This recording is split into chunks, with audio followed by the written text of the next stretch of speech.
For over 1,000 years, she lived without lungs. She had no need for air, no craving for warmth, and no concept of time. Born beneath the ocean floor where pressure crushes stone, and light is nothing more than a forgotten rumor. Her kind were beings woven from current and silence, older than memory, able to shift shape and exist between moments. Humans called them myths, sailors called them omens.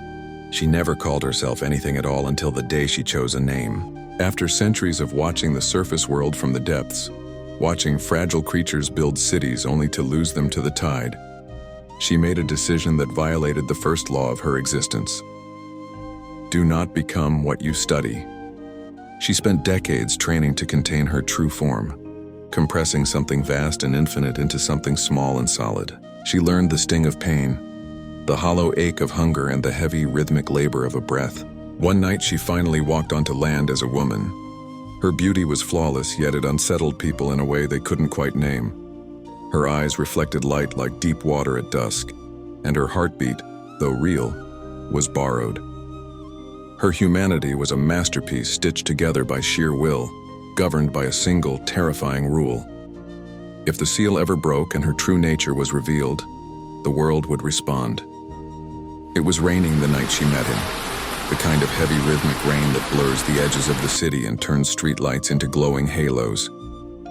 She stood beneath a shop awning, fascinated by the way humans reacted to the weather, how they cursed it, laughed at it, or ran from it. Then she saw him. He slipped on the wet pavement near the subway entrance, dropping his bag as blood blossomed above his eyebrow. While the crowd rushed past, indifferent, she hesitated. Interference was forbidden, but she knelt anyway.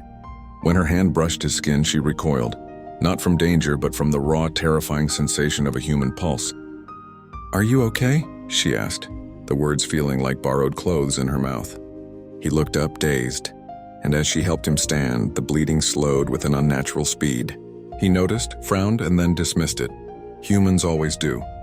They talked under that awning until the rain stopped, breaking the second law of her kind.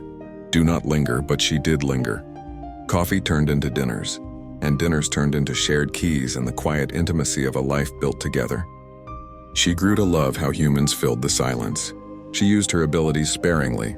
A sick neighbor recovering overnight, a broken elevator restarting with a touch, creating small, invisible miracles that she thought would go unnoticed.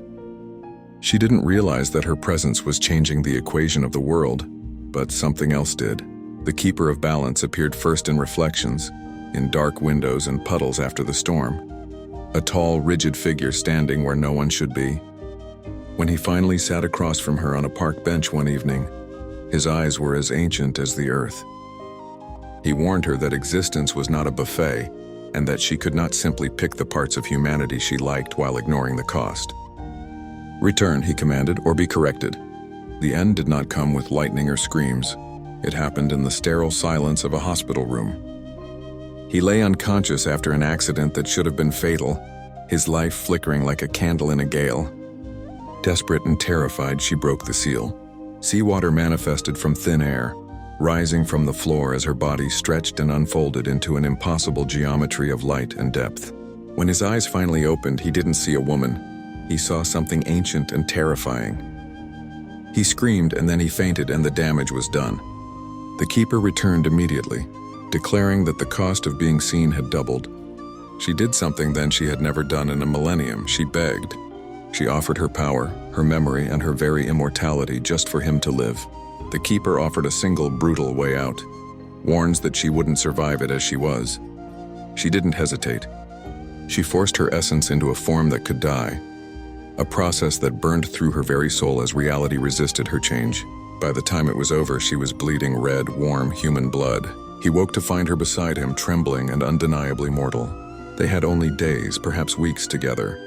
He loved her and feared her in equal measure, haunted by the vision of what she truly was. When the keeper finally came to take her away, the separation was absolute. She was taken to a place beyond the reach of maps, leaving him behind with memories that felt like fever dreams. Years have passed, and he has never told a soul the truth. But sometimes when it rains, the city feels kinder, and beneath the roar of the traffic, he swears he can still hear the ocean breathing, waiting.